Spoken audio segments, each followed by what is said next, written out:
एक बार फिर से आप सभी का स्वागत है आपके YouTube channel English with Vikas Jha में।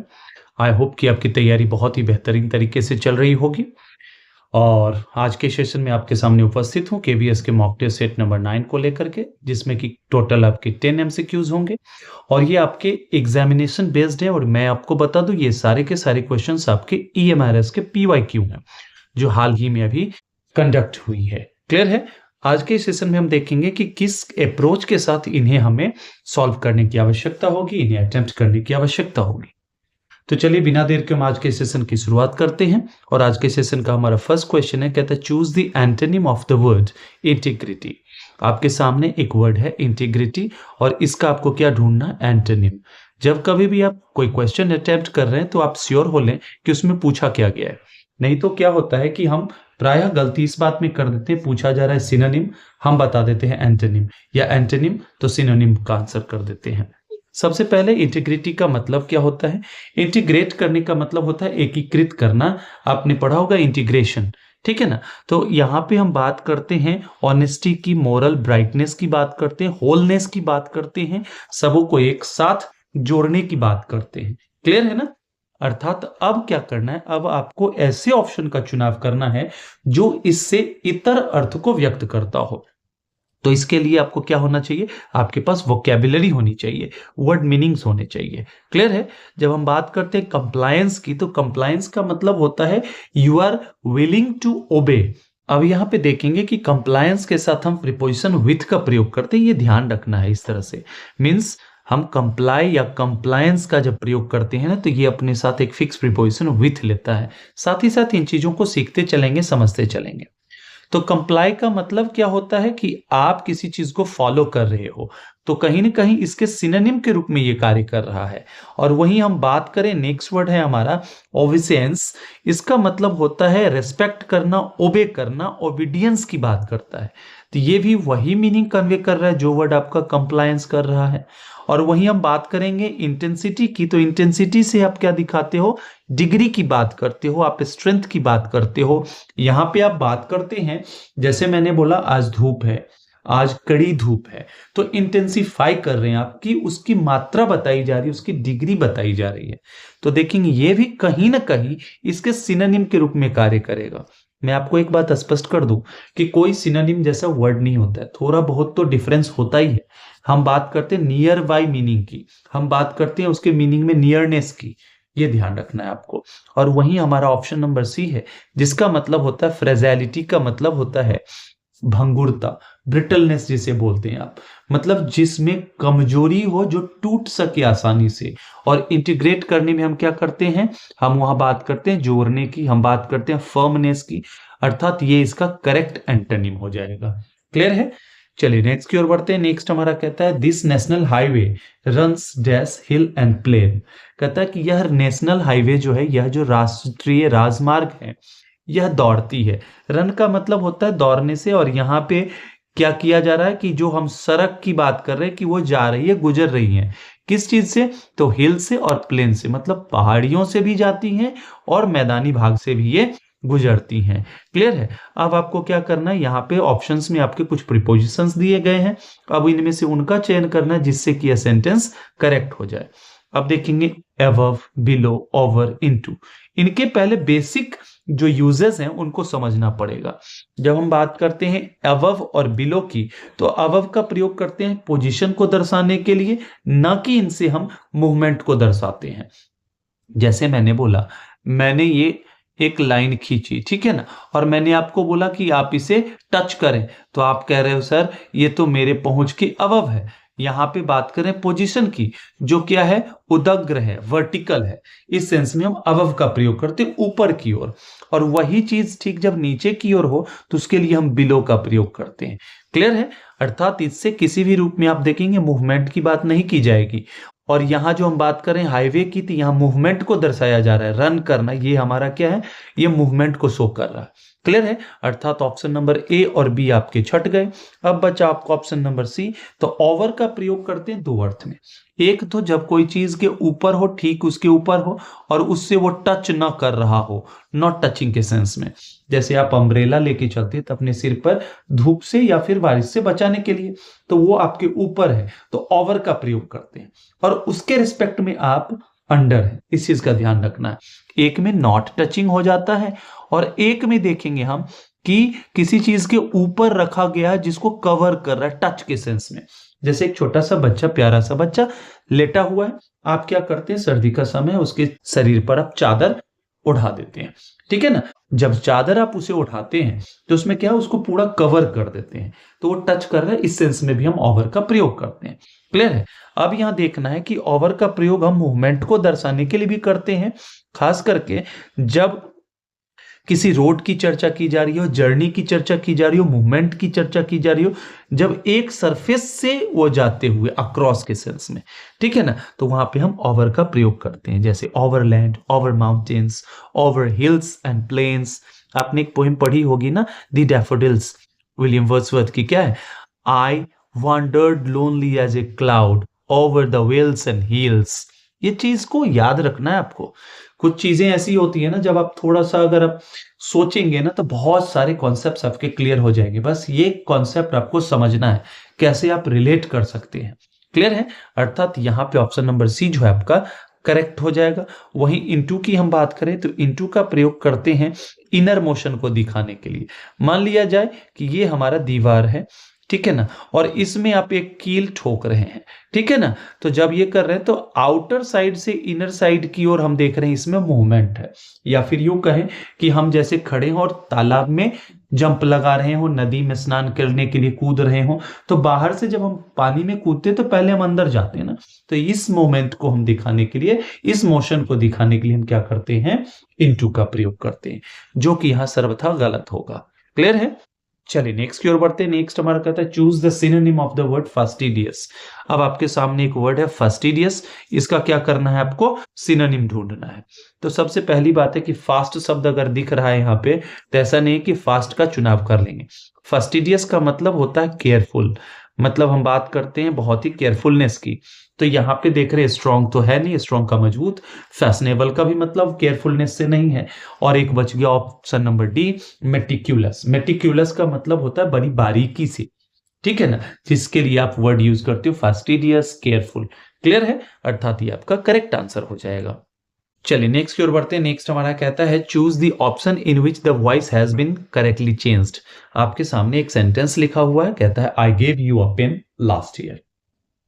अब इसके लिए यहां से 4 ऑप्शंस हैं, इनमें से उनका चुनाव करना है जो इसके करेक्ट वॉइस को चेंज कर पा रहे हैं, ठीक है ना। सबसे पहले देखेंगे it is your subject, it is your verb which is in past form, means past indefinite tense because it is the second form of verb. Clear? It is your first object, it is your second object, means the verb is ditransitive verb. Transitive is something that takes an object and ditransitive that has 2 objects. Clear? And it is your keyword for past indefinite tense. Clear? अब हम क्या करेंगे कि किसी भी object का चुनाव कर सकते हैं पहले, ठीक है ना। अगर आप यू लेते हैं तो हो जाएगा you were given a pen by me last year. क्या ये आपको दिख रहा है? You were given a pen by me last year, it is your correct answer. Clear है? ये हो गया हमारा। अब देखेंगे last year a pen was given to you. Last year a pen was given to you, by me छूट रहा है तो इसको हटा देंगे आप, ठीक है ना। A pen was given to you last year, ये भी सही है हमारा, लेकिन इसमें क्या है, फिर देखेंगे बाय मी का अभाव है, अर्थात ये भी आपका खत्म हो गया। Last year you had been given, यहां आपने क्या किया, टेंस ही चेंज कर दिया, अर्थात ये भी आपका गलत हो जाएगा। अब देखिए, अगर हम चाहें तो बाय मी का प्रयोग नहीं भी कर सकते हैं, लेकिन ऑप्शन के अकॉर्डिंग चलना है। ऑप्शन में बाय मी दिया हुआ है तो you have to go for that, ये ध्यान रखना। जो बेस्ट है, ऑप्शन में भी हम देखेंगे जो बेस्ट है उसका आप चेंज करेंगे। क्लियर है? अर्थात आपका ऑप्शन नंबर बी जो है करेक्ट आंसर हो जाएगा। चलिए नेक्स्ट की ओर बढ़ते हैं। नेक्स्ट हमारा कहता है identify the part of speech of the underline word. ये सेंटेंस है आपके सामने, इसमें एक पार्ट ऑफ स्पीच को क्या कर दिया गया है, अंडरलाइन कर दिया गया, और आपसे पूछ लिया गया कि भैया बताइए ये नाउन से लेकर के इंटरजेक्शन तक में किस कैटेगरी में फॉल करते हैं। अब आपको चुनना है। ये देखिए, चुनना काफी नहीं है, समझना बहुत जरूरी है। क्यों? क्योंकि हम देखेंगे कि एक ही वर्ड का प्रयोग अलग अलग सेंटेंस में, कॉन्टेक्स्ट में, अलग पार्ट ऑफ स्पीच के रूप में किया जाता है। सबसे पहले देखेंगे, कमला किसी लड़की का नाम है, ठीक है ना, जिस कारण से ये हमारा हो गया प्रॉपर नाउन।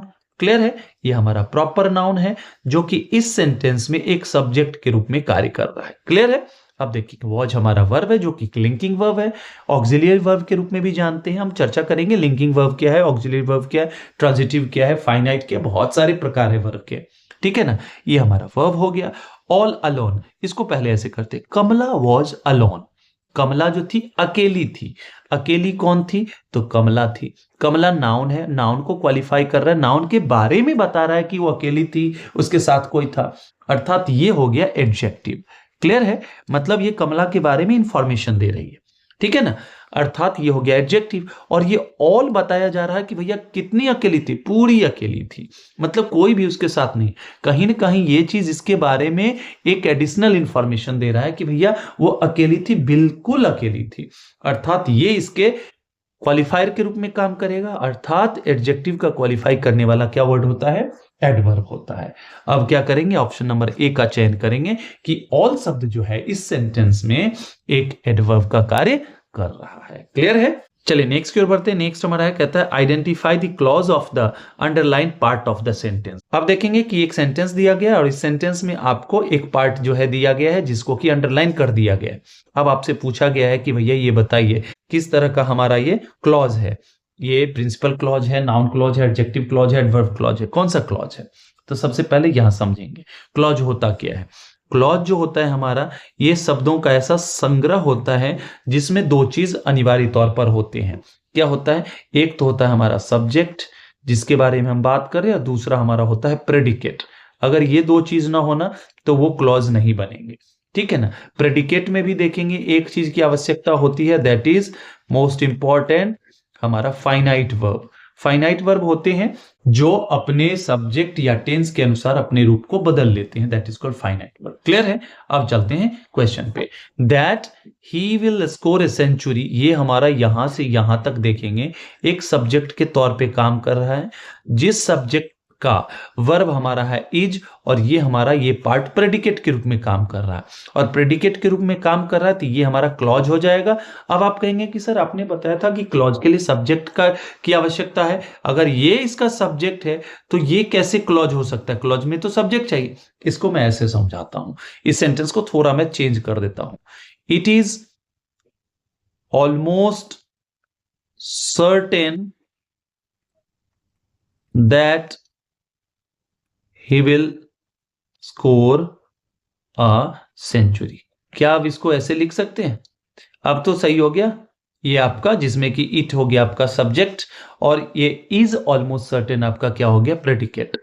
दैट हो गया कंजंक्शन, ही हो गया सब्जेक्ट, और यहां आपका हो गया क्या? ये हो गया आपका प्रेडिकेट। इसी चीज को ऐसे लिख सकते हैं ना, अर्थात देख रहे हैं सब्जेक्ट ये है और ये पार्ट है, इस पार्ट के लिए इट का यदि प्रयोग कर देते, इट इज ऑलमोस्ट सर्टेन, ये एक सेंटेंस बन जाएगा, एक क्लॉज बन जाएगा, और ये अपने आप में कंप्लीट मीनिंग दे रहा है, अर्थात ये हो गया हमारा प्रिंसिपल क्लॉज। और ये जो क्लॉज हो गया एक सब्जेक्ट के रूप में कार्य कर रहा है, और सब्जेक्ट के रूप में कौन करता है?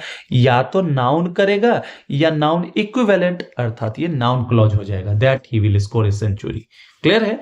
अर्थात इस सेंटेंस का, इस क्लॉज का आंसर हो जाएगा आपका ऑप्शन नंबर डी। क्लियर है? चलिए नेक्स्ट की ओर बढ़ते हैं। नेक्स्ट हमारा कहता है choose the option which correctly fills in the blank. अब यहां पे आपको आर्टिकल का चुनाव करना है, इफ रिक्वायर्ड, यदि आवश्यकता है तो। कहता है Saint James is dash church nearest my residence. अब कहता है सेंट जेम्स नामक की जो चर्च है ना, वो मेरे आवास के सबसे निकटतम है। मतलब here we are talking about a particular church, means we are talking about a church which is the nearest, means there must be some certainty। यहाँ पे तो सर्टेनिटी है ना कि भैया एक चर्च है जो सब मेरे घर के सबसे निकटतम है, वो है कौन है? सेंट जेम्स का। क्लियर है? तो यहाँ पे हम बात कर रहे हैं किसी पार्टिकुलर की, और किसी भी पार्टिकुलर के साथ क्या करते हैं, या पार्टिकुलर बनाने के लिए क्या करते हैं? आर्टिकल द का प्रयोग करते हैं, अर्थात ऑप्शन नंबर बी जो है आपका करेक्ट आंसर हो जाएगा। क्लियर है? चलिए नेक्स्ट की ओर बढ़ते हैं। कहता है rearrange the jumbled groups of words to form a meaningful sentence. अब क्या है आपके सामने, एक जंबल्ड हमारा फॉर्म में ग्रुप ऑफ वर्ड्स को लिखा गया है, इसको क्या करना है आपको, अरेंज करके एक मीनिंगफुल सेंटेंस बनाना है। सबसे पहले देखेंगे, कहता है विथ व्हाट। विथ व्हाट आपको लग रहा है कि क्या ये सब्जेक्ट का कार्य कर रहा है? विथ व्हाट, जिसके साथ। आपको लग नहीं रहा है ना, इसके पीछे कुछ आना चाहिए। यस, अर्थात इससे सेंटेंस की बिगिनिंग नहीं की जा सकती है। तो हमारा ऑप्शन नंबर 2 तो खत्म हो गया, क्यों? और 4 भी खत्म हो गया, क्योंकि ए से शुरुआत नहीं की जा सकती है। जब कभी भी जंबल्ड ग्रुप्स ऑफ वर्ड्स को आपको अरेंज करके मीनिंगफुल सेंटेंस बनाना, तो इस तरीके को समझना होगा। पहले तो एलिमिनेट कीजिए, ठीक है ना। उसके बाद कहता है ही रिसीव्ड लास्ट ईयर। आपको लग रहा है ना कि वो क्या रिसीव किया लास्ट ईयर, नहीं पता चल रहा है ना, इससे भी सेंटेंस की शुरुआत नहीं की जा सकती है। ऑप्शन नंबर 3 भी आपका खत्म हो गया। अब तो आंसर के सीधे पास पहुंच गए हैं, अर्थात ऑप्शन नंबर ए हो गया। एक बार देख लेते हैं कैसे। कहता है द प्रेजेंट वार्निंग, अभी जो वर्तमान में उसे वार्निंग मिला है, ठीक है ना। The present warning is mild contrasted with what he received last year. कहता है कि अभी जो उसे वार्निंग मिली है, चेतावनी मिली है, वो थोड़ा माइल्ड है, ठीक है ना। कॉन्ट्रास्टेड विथ व्हाट, किससे कॉन्ट्रास्ट कर रहा है? कॉन्ट्रास्ट का मतलब होता है अपोजिट। किससे? जो पहले उसे पिछले साल जो मिला था, मतलब पिछले साल जो उसे वार्निंग दी गई थी और इस साल जो दी जा रही है, तो पिछले साल के मुकाबले इस साल की जो वार्निंग है वो थोड़ा सा माइल्ड है, ठीक है ना। अर्थात आपका ऑप्शन नंबर 1 जो है आपका करेक्ट आंसर हो जाएगा। क्लियर है? चलिए आगे बढ़ते हैं। नेक्स्ट की ओर कहता है identify the error in the sentence if any. कहता है यदि इस सेंटेंस में कोई गलती है तो उसका आप चयन करेंगे, उस पार्ट को आप मार्क करेंगे एज योर आंसर। क्लियर है? बहुत ही प्यारा कॉन्सेप्ट है, इसको समझिएगा। कहता है on my way to school. On my way to school, ठीक है ना। जब आप किसी जगह जा रहे हैं और उस दौरान आप बात करें तो on my way, on the वे, इस तरह के फ्रेज का यूज करते हैं, ठीक है ना। वे टू स्कूल, अब देखेंगे यहां पे स्कूल के पीछे कोई आर्टिकल नहीं है। इट मींस हम जा रहे हैं स्कूल पढ़ाने या पढ़ने के लिए, इसके मौलिक उद्देश्य की पूर्ति हो रही है। इस स्थिति में हम school, college, university, jail, prison, hospital, इसके पहले किसी भी प्रकार के, टेम्पल, चर्च, इसके पहले किसी भी प्रकार के आर्टिकल का प्रयोग नहीं करते हैं जब इनसे मौलिक अर्थ का बोध हो। क्लियर है? अब कहता है आई फाउंड, मैंने पाया। क्या पाया? ए 50 रुपीज नोट। अब देखना है कि क्या इसमें कोई गलती है, त्रुटि है। अगर है आइडेंटिफाई कीजिए एज एन एरर। अब देखते हैं 50 रुपीज नोट, आगे क्या है? नोट है। नोट हमारा रियल नाउन है यहाँ पे, और यहाँ पे ये बता रहा है इस नोट की वैल्यू, और वैल्यू बता रहा है, अर्थात ये एडजेक्टिव हो जाएगा, और एडजेक्टिव का प्लूरल नहीं होता है। क्या होगा? ए 50 रुपी नोट। अर्थात आपका ऑप्शन नंबर डी है थर्ड में, जो कि आपका करेक्ट आंसर हो जाएगा, जिसमें कि कोई गलती है, कोई त्रुटि है। क्लियर है? चलिए नेक्स्ट, जो कि आज के सेशन का लास्ट क्वेश्चन है। कहता है identify the meaning of the underline idiom.